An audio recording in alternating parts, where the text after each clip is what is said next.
بسم اللہ الرحمن الرحیم۔ معزز سامعین، السلام علیکم ورحمۃ اللہ وبرکاتہ۔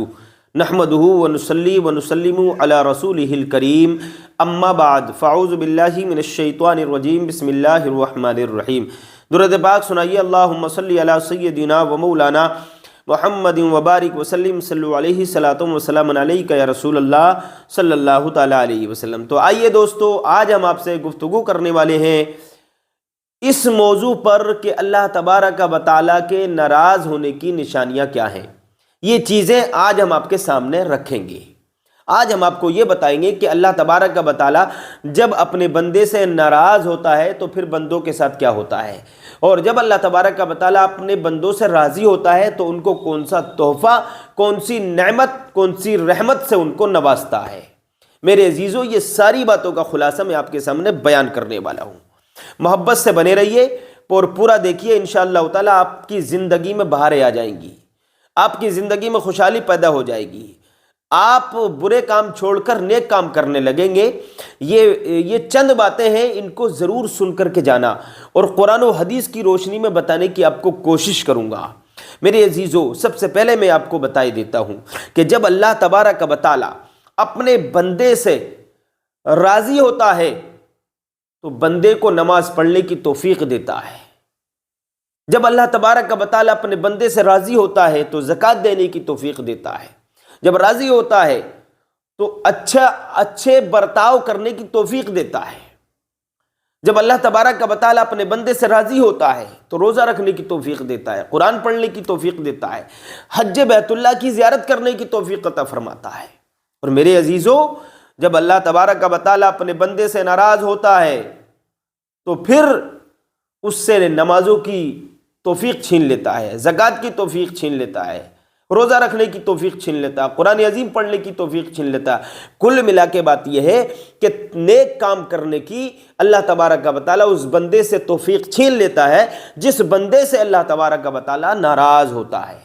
تو یہ ناراض ہونے کی نشانی ہے جو میں نے آپ کو بتائی ہے، یہ ناراض ہونے کی نشانیاں ہیں جو میں نے آپ کے سامنے رکھی ہیں، اور بھی آگے بتانے والا ہوں۔ میرے عزیزو، اب ذرا یہ بات اور سن لیں کہ جب اللہ تبارک و تعالیٰ کسی بندے کو قبول فرما لیتا ہے، کسی بندے سے خوش ہوتا ہے، کسی بندے سے راضی ہوتا ہے، بندہ گناہ گار ہے لیکن کوئی ایسا عمل کر لیا جو اللہ تعالیٰ کی رضامندی کا سبب بن گیا، کوئی اچھا کام کر دیا، کوئی ایک نیکی ایسی کر لی کہ اللہ تعالیٰ راضی ہو گیا، پھر اللہ تبارک و تعالیٰ اس بندے سے جب راضی ہو جاتا ہے تو اس کو اس کی نظر، سب سے مین بات یہ ہے کہ اس کی نظر اس کے گناہوں پر کر دیتا ہے۔ بندہ گناہ گار ہے، ایک کام ایسا کر دیا، کوئی ایک نیکی ایسی کر دی کہ اللہ راضی ہو گیا، پھر اللہ تعالیٰ اس کو نیک بنانا چاہتا ہے تو پھر نیکیوں کی توفیق دیتا ہے۔ اب کیسے بندہ بنتا ہے نیک؟ اللہ تعالیٰ کیسے اس کو نیکیاں کرنے کی توفیق دیتا ہے کہ اس کی نظر اس کے گناہوں کی طرف کر دیتا ہے، یعنی پیچھے جو گناہوں سے بھری ہوئی زندگی گزری ہے، اللہ تبارک و تعالیٰ ان گناہوں سے معافی کی توفیق دیتا ہے، ان گناہوں سے توبہ کرنے کی توفیق دیتا ہے۔ اللہ تبارک و تعالیٰ اس بندے کے ذہن میں القاء فرماتا ہے، اس بندے کے ذہن میں ڈال دیتا ہے، اے بندے توبہ کر لے، میں تجھے معاف فرما دوں گا۔ اور میرے عزیزو، حدیث پاک میں آتا ہے کہ اللہ تبارک و تعالیٰ رات کے آخری حصے میں آسمان دنیا پر نزول اجلال فرماتا ہے، آسمان دنیا پر نزول اجلال فرماتا ہے اور فرماتا ہے، اے میرے گناہ گار بندے، مجھ سے معافی مانگ لے، میں تیرے گناہوں کو معاف کر دوں گا۔ اور میرا رب فرماتا ہے، آسمان دنیا سے ارشاد فرماتا ہے کہ اے میرے بندے، تو مجھ سے دولت مانگ لے، میں تجھے دولت عطا کروں گا، تو مجھ سے نیکیاں مانگ لے، میں تجھے نیکیاں عطا کروں گا۔ اللہ تبارک و تعالیٰ روزانہ یہ فرماتا رہتا ہے اپنے اس بندے سے جو بندہ رات کے تیسرے پہر میں اٹھتا ہے اور اللہ تبارک و تعالیٰ کی بارگاہ میں دعا مانگتا ہے تو اللہ تعالیٰ اس کی دعاؤں کو قبول فرماتا ہے۔ تو اللہ تبارک و تعالیٰ رات کے آخری حصے میں آسمان دنیا پر نزول اجلال فرماتا ہے، تو خوشخبری ہے ان لوگوں کے لیے جو فجر میں اٹھ جاتے ہیں، رات کے آخری حصے میں اٹھتے ہیں اور اپنے رب سے مانگتے ہیں۔ میرا رب تو فرماتا ہی رہتا ہے، میرا رب تو اپنے بندوں پر رحم کرتا ہی ہے، اور حدیث پاک میں آتا ہے کہ میرا رب اپنے بندے سے 70 ماؤں سے زیادہ پیار کرتا ہے، 70 ماؤں سے زیادہ اللہ تبارک و تعالیٰ اپنے بندے سے پیار فرماتا ہے۔ تو میرے عزیزو، رات کے آخری حصے میں روزانہ اللہ تبارک و تعالیٰ آسمان دنیا سے ارشاد فرماتا ہے، میرے بندے تو جو مانگنا ہے مانگ لے، میں تجھ کو عطا کر دوں گا اپنے حبیب پاک کے صدقے میں۔ تو میرے عزیزو، میں یہ بتا رہا تھا آپ کو کہ نیکی کی توفیق دیتا ہے اللہ تعالیٰ جب راضی ہوتا ہے اپنے بندے سے۔ تو جب وہ گناہ کر چکا ہے، پہلے زنا کر چکا ہے، چغل خوری کر چکا ہے، جھوٹ بول چکا ہے، اور چوری کر چکا ہے، ڈاکہ زنی کر چکا ہے، بہت سارے کام گناہوں میں بھری ہوئی زندگی اس کی گزری ہے، تو جب اس کی نظر پڑتی ہے پچھلے گناہوں پر، پھر یہ توبہ کرتا ہے۔ پھر میرا رب فرماتا ہے ان اللہ یحب التوابین و یحب المتطہرین، اللہ تبارک و تعالیٰ توبہ کرنے والوں سے محبت فرماتا ہے۔ ان اللہ یحب التوابین، ہے نا، یہ بھی اللہ نے فرمایا، اللہ تبارک و تعالیٰ توبہ کرنے والوں سے محبت فرماتا ہے، یہ اللہ کا فرمان ہے۔ تو اگر آپ گناہ کر چکے ہیں تو اللہ کی بارگاہ میں توبہ کر کے سچے اور اچھے انسان بن جائیے۔ اب ایک واقعہ میں آپ کو سناتا ہوں۔ ایک مرتبہ کا بیان ہے کہ حضرت موسیٰ علیہ السلام اللہ کی بارگاہ میں عرض کرتے ہیں، پروردگار، جب تو اپنے بندوں سے راضی ہوتا ہے تو ان کو کون سا تحفہ عطا فرماتا ہے، اس کی نشانی کیا ہے؟ جب تو اپنے بندوں سے راضی ہوتا ہے تو اس کی نشانی کیا ہے، اور جب تو ناراض ہوتا ہے تو اس کی نشانی کیا ہے؟ تو میرا رب فرماتا ہے، اے موسیٰ سنو، جب میں اپنے بندے سے راضی ہوتا ہوں تو ان کی خراب کھیتیوں کو اچھا فرما دیتا ہوں، اور جب میں اپنے بندوں سے راضی ہوتا ہوں تو ان کو اچھے بادشاہ دیتا ہوں، امانت دار بادشاہ دیتا ہوں، ایماندار بادشاہ دیتا ہوں، سچے اور اچھے بادشاہ دیتا ہوں، اور جب میں اپنے بندوں سے ناراض ہوتا ہوں تو ان کی پکی ہوئی کھیتیوں کو خراب کر دیتا ہوں، پانی برسا دیتا ہوں۔ تو آپ نے دیکھا ہوگا، آپ نے دیکھا ہے کہ کھیتی پکی ہوئی ہے بالکل اور پانی برس رہا ہے، بارش پڑ گئی، کھیتی بہہ گئی، خراب ہو گئی، برباد ہو گئی، تباہ ہو گئی کھیتی۔ تو کیوں ہو گئی؟ اس لیے کہ اللہ ناراض ہے۔ میرے دوستو، اللہ کو راضی کرنے کے کام کر لو۔ اور دوسری یہ ہے کہ اللہ نے فرمایا کہ جب میں اپنے بندوں سے ناراض ہوتا ہوں تو ان کو ظالم بادشاہ دیتا ہوں۔ جب راضی ہوتا ہے تو اچھے بادشاہ دیتا ہے، اور جب ناراض ہوتا ہے تو ظالم بادشاہ دیتا ہے۔ اور اللہ تبارک و تعالیٰ جب اپنے بندے سے ناراض ہوتا ہے تو ان کی کھیتیوں کو خراب کر دیتا ہے، پکی کھیتیوں کو خراب کر دیتا ہے، اور جب راضی ہوتا ہے تو خراب کھیتیوں کو اچھا فرماتا ہے۔ اب یہ دونوں باتیں تمہارے سامنے ہیں آج، کہ ہماری کھیتیاں خراب ہوتی چلی جا رہی ہیں، اور ہمارے اوپر آج ظالم بادشاہ مسلط ہیں، ہے نا، ظالم قومیں ہمارے اوپر مسلط ہیں۔ تو میرے عزیزو، ہم کو چاہیے کہ ہم اپنے رب کو راضی کر لیں۔ اگر ہمارا رب ہم سے راضی ہوگا، پھر ہمیں دنیا میں بھی کوئی پریشانی نہیں آئے گی اور آخرت میں بھی کوئی پریشانی نہیں آئے گی۔ اب کچھ لوگ نماز پڑھنے کے لیے جاتے ہیں اور وہ کہتے ہیں نماز میں دل نہیں لگتا ہے، نماز میں دل نہیں لگ رہا ہے۔ تو دل نہ لگنے کی ایک وجہ یہ بھی ہے کہ نماز قبول نہیں ہو رہی ہے۔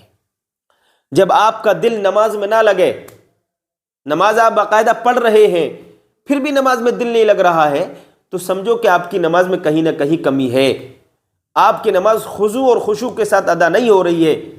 اب یہ معلوم نہیں کہ یہ نماز آپ کی قبول ہوگی یا نہیں ہوگی، یہ تو اللہ کے علم میں ہے، لیکن ہاں اتنا اشارہ بتایا جاتا ہے کہ جو نماز میں دل نہیں لگتا ہے تو اس کی نماز میں کوئی نہ کوئی کمی ہے، کہ اس کی نماز قبول ہو رہی ہے یا نہیں ہو رہی ہے۔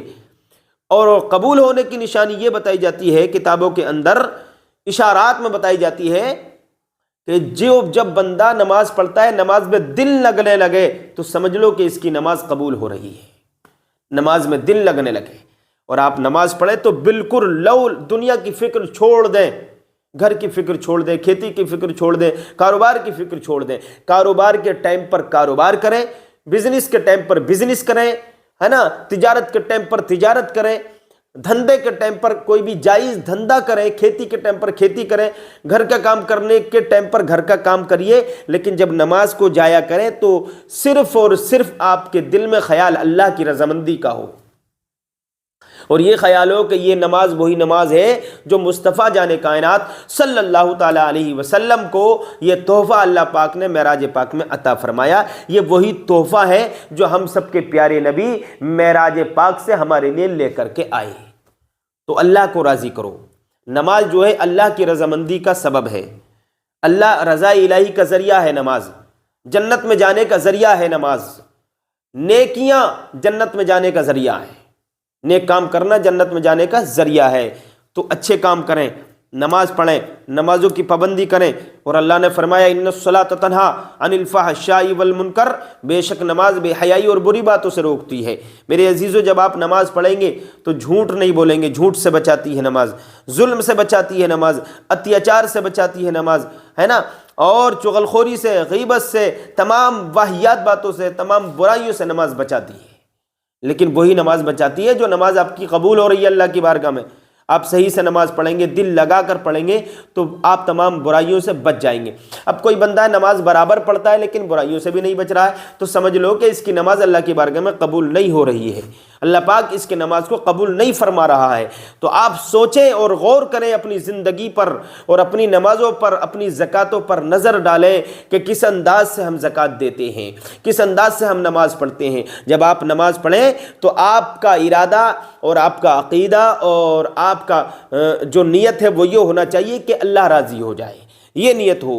آپ کی نیت کیا ہو کہ ہم نماز پڑھ رہے ہیں اللہ کے لیے، اللہ ہم سے راضی ہو جائے، ہم زکوٰۃ دے رہے ہیں اللہ کا فرمان ہے، اللہ ہم سے راضی ہو جائے، ہم حج کر رہے ہیں اللہ کے لیے کر رہے ہیں، رمضان رکھ رہے ہیں، رمضان کے روزے رکھ رہے ہیں یہ اللہ کے لیے رکھ رہے ہیں، ہے نا، تو عمرہ کریں یہ بھی اللہ کے لیے کر رہے ہیں، اللہ کی رضامندی کے لیے کر رہے ہیں، اللہ ہم سے راضی ہو جا، ہم سب کے پیارے نبی ہم سے راضی ہو جا، تو یہ کام کرنا ہمارا کام کرنے کا مقصد پورا ہو جائے گا اور یہ کام اللہ کی بارگاہ میں قبول ہو جائے گا آپ کا جو آپ نیک کام کر رہے ہیں۔ اور کچھ لوگ ایسے ہوتے ہیں جوانی میں تو نماز پڑھتے نہیں ہیں، جب بڑھاپا آ جاتا ہے تو نماز پڑھنا شروع کرتے ہیں۔ اب جب نماز پڑھنا بڑھاپے میں شروع کرتے ہیں تو بڑھاپے میں جب عمر زیادہ ہو جاتی ہے تو مزاج آدمی کا چڑچڑا ہو جاتا ہے، اس کی طبیعت میں کڑواہٹ پیدا ہو جاتی ہے، اور مسجد میں جیسے ہی وہ بوڑھے لوگ، بزرگ لوگ بچپن میں، جوانی میں تو انہوں نے نماز پڑھی نہیں، اب لاسٹ ٹائم پہ پڑھنا شروع کی ہے تو پھر وہ غصاتے ہی رہتے ہیں مسجد میں جا کر، کبھی کسی کے اوپر غصے آ رہے، کبھی کسی سے جھگڑا، کبھی کسی سے کوئی بات، کبھی کسی سے تنازع، یہ طرح طرح کی واہیات باتیں، خرافات باتیں مسجد کے اندر پھیلانے کی کوشش کرتے ہیں، نظام کو درم بھرم کرنے کی کوشش کرتے ہیں، ہے نا، کبھی کسی کے اوپر کوکڑ رہے ہیں، کبھی کسی کو غصہ دکھا رہے ہیں۔ تو میرے عزیزو ان باتوں سے باز آئیے۔ اور یہ کچھ لوگوں کا یہ ارادہ ہوتا ہے میں تو نماز پڑھ رہا ہوں یار، یہ بہت برا انسان ہے، نماز نہیں پڑھتا۔ تو میرے عزیزو آپ کا ارادہ یہ ہونا چاہیے میں نماز پڑھوں، اللہ میری نماز کو قبول فرما اور اسے بھی نماز کی ہدایت دے، اس کو نماز کی آپ دعوت دیں، لیکن دل میں اس کو برا نہ سمجھے۔ انسان کے لیے حکم یہ ہے کہ وہ گناہوں سے نفرت کرے، گناہگار سے نفرت نہیں کر سکتے آپ۔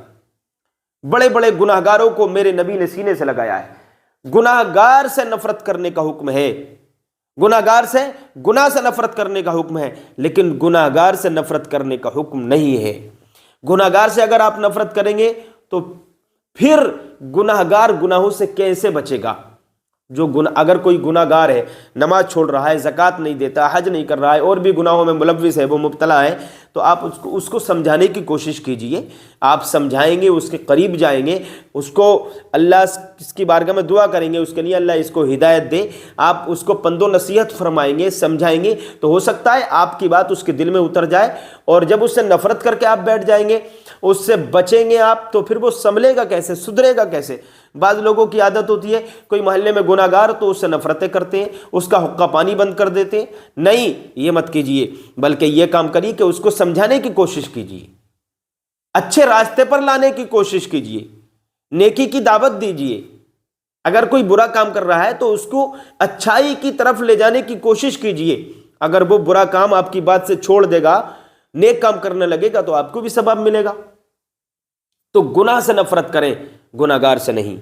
میرے آقا نے گناہ سے نفرت کرنے کا حکم فرمایا ہے، گناہگار سے نفرت کرنے کا حکم نہیں فرمایا، بلکہ بڑے بڑے گناہگاروں کو میرے آقا نے اپنے سینے سے لگایا ہے۔ میرے عزیزو، تو اچھے عمل کرو۔ اللہ تبارک و تعالی ارشاد فرماتا ہے، کیا فرماتا؟ الذی خلق الموت والحیات لیبلوکم ایکم احسن عملا، ہے وہ جس نے موت اور زندگی کو پیدا کیا تاکہ تمہاری جانچ ہو تم میں کس کا کام زیادہ اچھا ہے۔ یہ اللہ نے فرمایا، یہ نہیں فرمایا کہ تم میں کس کا کام زیادہ ہے، کس کی نیکیاں زیادہ ہیں، ہے نا، کس کی نمازیں زیادہ ہیں، یہ اللہ نے نہیں فرمایا، بلکہ اللہ نے فرمایا کہ اللہ نے تمہیں کیوں فرمایا؟ وہ جس نے موت اور زندگی کو پیدا کیا، اس لیے پیدا کیا موت اور زندگی کو تاکہ تمہیں پرکھا جائے، تمہیں جانچا جائے کہ تم میں کام کس کا زیادہ اچھا ہے، عمل کس کے اچھے ہیں۔ زیادہ عمل کو نہیں کہا گیا کہ زیادہ عمل، اچھے عمل کرو، ہے نا۔ والعصر ان الانسان لفی خسر، اللہ پاک فرماتا ہے، زمانے کی قسم کھاتے ہوئے اللہ پاک میرا رب فرماتا ہے، ان الانسان لفی خسر الا الذین آمنوا وعملوا الصالحات وتواصوا بالحق وتواصوا بالصبر۔ میرے عزیزو، میرے رب نے فرمایا، زمانے کی قسم کھاتے ہوئے ارشاد فرماتا ہے میرا رب کہ بے شک انسان گھاٹے میں ہے، الا الذین آمنوا، مگر وہ جو ایمان لائے، وعملوا الصالحات، اور اچھے عمل کیے، الا الذین آمنوا وعملوا الصالحات وتواصوا بالحق وتواصوا بالصبر، جنہوں نے حق کی وصیت کی اور صبر کی وصیت کی۔ میرے عزیزو، تو خلاصہ کیا ہے آیت پاک کا؟ کہ وہ انسان گھاٹے میں ہے جس نے اچھے عمل نہیں کیے۔ اللہ فرما رہا ہے بے شک انسان خسارے میں ہے، گھاٹے میں، مگر وہ لوگ گھاٹے میں نہیں ہیں جنہوں نے اچھے عمل کیے، لوگوں کو صبر کی دعوت دی، ہے نا، سچائی کی دعوت دی، وہ لوگ گھاٹے میں نہیں ہیں، نقصان میں نہیں ہے۔ یہ آیت کریمہ کا مفہوم میں آپ کو سمجھا رہا ہوں۔ تو اچھے عمل کرو، اچھے عمل سے اللہ راضی ہو جاتا ہے، اور نیک کام کرنے کی لوگوں کو دعوت دو، وصیت کرو اور نصیحت کرو، حق کی وصیت کرو، صبر کی وصیت کرو، ہے نا۔